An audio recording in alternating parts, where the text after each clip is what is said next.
नमस्कार, स्वागत है आपका हमारे एक और नए पॉडकास्ट में। और आज का जो पॉडकास्ट है वो बहुत ही इंटरेस्टिंग होने वाला है, क्योंकि आज हमारे साथ एक वुमेन एम्पावरमेंट की जो है रानी बैठी हुई हैं। तो चलिए आज इनसे कुछ मजेदार बातें करते हैं। स्पेशली ये जो इंटरव्यू है ये वुमेन्स के लिए है, तो मैं उनसे जरूर रिक्वेस्ट करूंगी कि ये इंटरव्यू लास्ट तक जरूर देखें। नमस्कार मैम, कैसे हैं आप? बढ़िया बढ़िया, आप सुनाइए। मैम, मैं आपसे सबसे पहला क्वेश्चन ये जानना चाहती हूँ कि आपने कहाँ से स्टडी करी है और कैसे आपने अपना ये इतना बड़ा जो है जो महल वो किस तरीके से खड़ा किया? नहीं बेटा, ऐसा कुछ नहीं है, वो तुम्हें लग रहा है।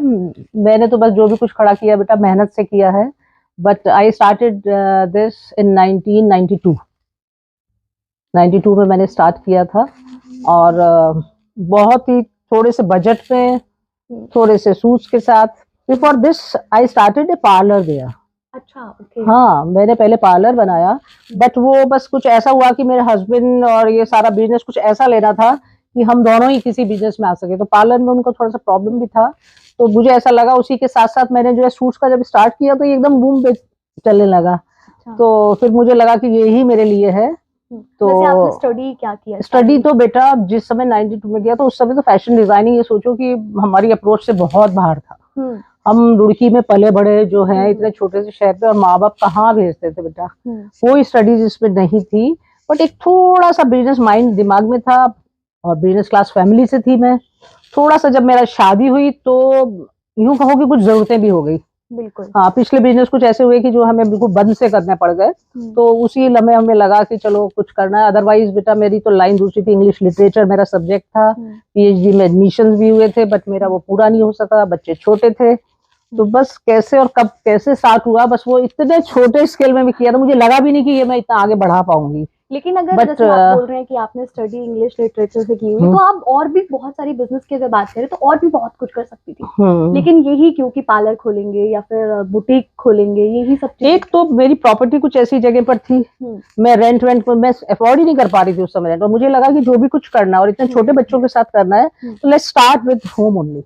तो मैंने घर से ही स्टार्ट करने की कोशिश की कि भाई मुझे ऐसा लगता था कि करना बिजनेस कोई भी हो, फायदा तो बहुत बात की बात है, कुछ उन नुकसानों से मैं बचूं जो जनरली हम बिजनेस में कर बैठते हैं। तो घर से आपने कैसे? मैंने घर से स्टार्ट, एक रूम में थोड़ा सा स्टार्ट करके, पार्लर इनफैक्ट था। हाँ। तो उसमें मुझे ऐसा लगा कि पार्लर ठीक है, अच्छा चल रहा था, बहुत अच्छे स्केल पे मैंने बनाया भी था। बट मुझे बस ऐसा लगा कि मैं बताऊं तो कई बार कुछ चीजें ऐसी होती हैं कि मैंने जो है, मेरे को किसी ने एनकरेज किया कि आप ये वाला काम करो। तो मैंने कुछ नाइटीज बनाई अपने डिजाइनिंग में शुरुआत में, और वो मेरी कैंसिल हो गई। और आप सोचो उसमें ही मेहनत की और वो कैंसिलेशन था, तो मेरे को इतना मतलब एक तरह से दुख भी हुआ। मैंने वो जब इतनी दुखी हो के मैंने एक हैंगर सा लगाया और वो नाइटीज मैंने अपने पार्लर में टांग। अच्छा। अब पार्लर तो क्या ही सोचती मैं, और वो देखो कि वो नाइटीज मेरी जो है 10 दिन में 12 दिन में मैंने 40 नाइटीज किसी के ऑर्डर पे बनाई थी, उसका कैंसिलेशन सोचो। That was not my frustration, वो मेरे लिए एनकरेजमेंट हो गया, और वो इतना अच्छे से बिका दैट डे। फिर उसके बाद मैंने पीछे देखा ही नहीं, मतलब यही काम मेरी शायद किस्मत में है। फिर मैं फर्स्ट टाइम जो है 16 सूट सहारनपुर से लेके आई। अच्छा। Out of 16 I sold 14 in 3 days in the parlour only. But मुझे लगा कि ये बिजनेस तो मेरे लिए बहुत अच्छा है। या तो यूं कहो कि जो चॉइस थी मेरी इतने कम बजट में, वो चॉइस लोगों को बहुत पसंद आ गई। और वो 14 सूट्स मैंने एज सूट्स नहीं बेचे। मेरे सामने एक टेलर होता था, जिसने भी लिया उसने पूछा कि भाई इसमें कितना कपड़ा है, कैसे है। तो मैंने कहा इसको हम ऐसे करेंगे, थोड़ा सा हम इसको ऐसी डिजाइनिंग देंगे, नेकलाइन ऐसी बना लेंगे, चलो मैं बनवा के देती हूँ। अच्छा। और मैंने उसमें 14 में से 12 सूट्स बनवा के दे दिए उनको डिजाइन करके। अच्छा, आपकी तो जो बुटीक का मतलब है वो क्या है? क्योंकि जैसे हम लोग हैं या कोई भी नॉर्मल है, तो हम लोगों के लिए बुटीक ये है कि जहाँ कपड़े मिलते हैं। हमारे लिए मॉल भी वही हो गया, और हमारे लिए जो पलटन बाजार या कुछ भी सब कुछ वही है। और बुटीक तभी मैं बता रही हूँ 14 सूट अगर मैं बेचती तो वो मैं एक कपड़े की दुकानदार हो जाती, कपड़ा बेचने वाली हो जाती नहीं। और अगर मेरा वो टेलर बना था तो वो टेलरिंग शॉप हो जाती नहीं। मैंने टेलर का भी काम किया, मैंने उसमें डिजाइनिंग भी की, मैंने कपड़ा भी लगाया, सब कुछ अंडर वन रूफ करके उसको जो है रेडी टू वियर पहना दिया, और वो बुटीक बन गया। That is the definition of boutique, कि अंडर वन रूफ आप डिजाइन भी करते हैं, कपड़ा भी लाते हैं, कपड़े को सिलते भी हैं, और मतलब एम्ब्रॉयडरी से लेके सब कुछ आप मेजरमेंट का कस्टमाइजेशन एक्चुअली। तो वो सारा हमारा एक बुटीक की शेप में आ गया। तब मुझे लगा कि अरे दिस इज द बुटीक। तो वही मैंने बस सोचा कि अब ये 14 सूट नहीं बिके मेरे, ये डिजाइनिंग के साथ बिके हैं। एग्जैक्टली। तो वही एक बुटीक है एक्चुअल में। तो रुड़की में रहते हुए इस काम को बढ़ाने में आपको कितनी मुसीबतें आई हैं? मेरे को तो सच पूछो तो मेरे को फैमिली सपोर्ट बहुत अच्छा, मेरे हस्बैंड ने बहुत सपोर्ट किया। अच्छा। मेरे बच्चे थे, बच्चों ने बहुत सपोर्ट किया। मेरी जो उस समय मेड थी उसने बहुत सपोर्ट किया। सही तो मैं मतलब सही मानो मैं बताती हूँ, तो मेरे को सपोर्ट ये था कि उन लोगों के घर से मुझे बहुत सपोर्ट मिली। मेरे फादर इन लॉ जो आज नहीं है इस दुनिया में, उन्होंने मुझे बोला, मतलब एक सेंटेंस मुझे आज भी याद है, अगर काम करना है ना बेटा, जब ऊपर से नीचे जाओ ना तो दूध उबलता हुआ मत देखना, और नीचे से ऊपर आओ तो मुझे ये मत बताना ये हो गया वो हो गया। काम काम है, घर घर है।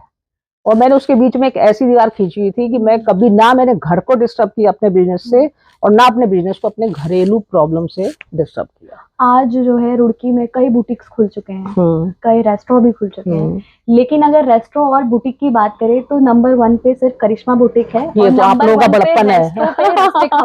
ये आप लोगों का बड़प्पन है। मैं सिर्फ क्वालिटी कहती हूँ कि मैं ये सोचती हूँ कि एकदम सब लोग जो है रेस पे जाए, कुछ भी जाए, लेकिन अगर आप क्वालिटी अच्छी कस्टमर को देते हैं, खाना अच्छा खिलाओगे तो हो गई। एक नियत पे ये होना चाहिए कि हम अगर किसी से 200 रुपए ले रहे हैं तो 250 का काम करके दो भाई किसी को। अच्छा। हाँ, तो अगर आपकी उस एंगल से आप काम करेंगे ना तो बिजनेस चलेगा ही चलेगा। मैंने कभी भी क्वालिटी से कॉम्प्रोमाइज ना खुद किया, ना मैं बच्चों को बोलती हूँ। अच्छा, यहाँ से यहाँ तक आने में आपको कितनी मुसीबतें हुई हैं, और कितने बार आप गिरे हो, और कितनी बार आप फिर चढ़े हो? हाँ, मुझे मतलब वैसे ऐसे तो कहते हैं कि जब ट्रैक चलना होता है ना सब कुछ पॉजिटिव होता चला जाता है। Hurdles I, being a lady भी मुझे कई हर्डल्स आई है कि जैसे बाहर जाना या कुछ दिल्ली से लाना या सारा लेडी के लिए कोई इतना इजी नहीं होता, बट बिकॉज सपोर्ट भी अच्छी थी और हिम्मत बहुत थी। मतलब किसी चीज से घबराना तो है ही नहीं ना, कुछ भी करना तो बस कर डालना है। मतलब ये सोचो कि अगर रात के 4 बजे या सुबह मतलब जैसे भी है रात के 12 बजे हो 4 बजे हो, अगर मुझे कहीं जाना है ना तो बस फिर जाना ही है। और फिर इन बीच में बच्चों को कैसे? बच्चों को सब मैनेज हो जाता था, बहुत अच्छे से मैनेजमेंट होता था मेरा। कहीं भी आज मेरे बच्चे हो या मेरा बिजनेस हो, कहीं भी ऐसा नहीं लगेगा आपको कि मैनेजमेंट में कहीं भी कमी रही होगी। पहले मैंने घर को मैनेज किया तभी मैं बिजनेस में आई। अगर बच्चों की बात करें तो रस्टिक हाउस पे तो कहीं ना कहीं आपके बेटे का हक हो ही चुका है। मेरा बेटा ही देख रहा है भाई। लेकिन अगर बेटी की बात करें तो बेटी ने जो है सोशल मीडिया पे अच्छे खासे उनके फॉलोवर्स हैं और कई उनके पेजेस भी हैं, और उसमें भी वो बहुत अच्छा कर रही हैं।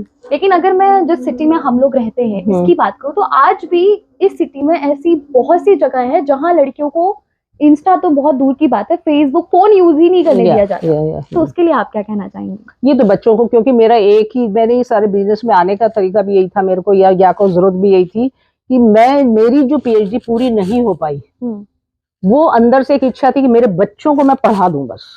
आप यकीन मानोगे सब चाहे बिजनेस कर रहे हो, बट मेरी बड़ी डॉटर IELTS पुणे से वो लॉ किया उसने, वहां से छोटी वाली ने फर्ग्यूसन से, फिर निफ्ट से डिजाइनिंग किया, बेटे ने MIT से MBA किया। तो सबको पढ़ा लिखा के बिजनेस कराया है।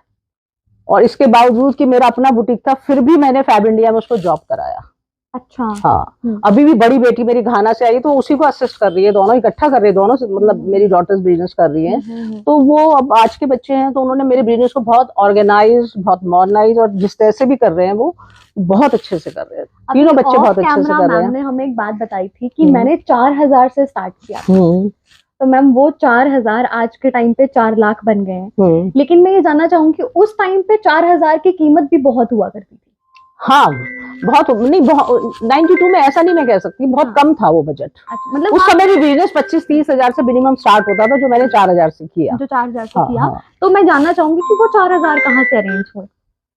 वो 4000 मेरे फादर इन लॉ ने मुझे दिए थे। अच्छा। तो उनका भी बिजनेस हालांकि बहुत डाउन हो गया था उस समय। वो कहते हैं पता नहीं कहाँ उस दिन सेल थी क्या थी, वो मुझे आज भी याद है। ब्राउन जो पेपर्स होते थे ना, वो एक लिफाफा सा था, उसमें मुझे 4000 डाल के दिए, कहते चल तेरे बिजनेस में ये मैं तेरे को देता हूँ।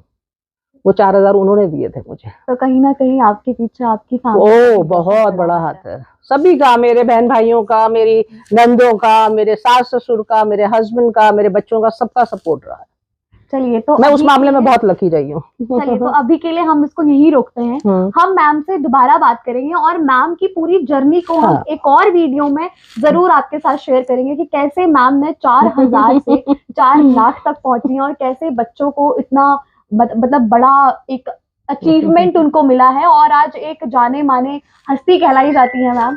तो चलिए देखते रहिए आप भी ट्रस्टेड टॉक, और मैं हूँ आपके साथ ज्योति बिष्ट। धन्यवाद।